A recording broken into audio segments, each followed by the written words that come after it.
দীর্ঘ ৪৫ দিন পর পবিত্র হজ পালন শেষে ত্রিপুরায় ফিরলেন ৭৪ জন হজ যাত্রী।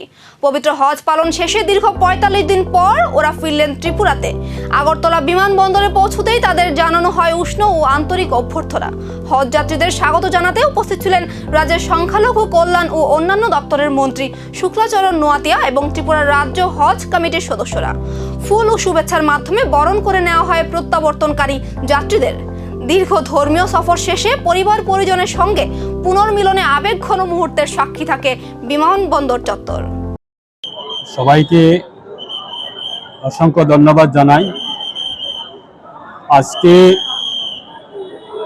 রাজ্য সরকারের সংখ্যালঘু উন্নয়ন কল্যাণ দপ্তরের উদ্যোগে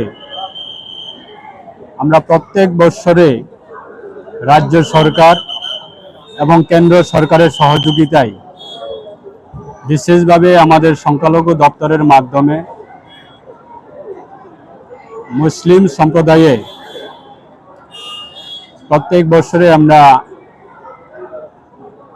হজ যাত্রী পাঠানো হয়, পিলগ্রিমস, এবং এই বছরেও আমরা আমাদের রাজ্যে প্রায় 74 জনাকে আমরা হজ যাত্রীতে আমরা পাঠানো হয়েছে।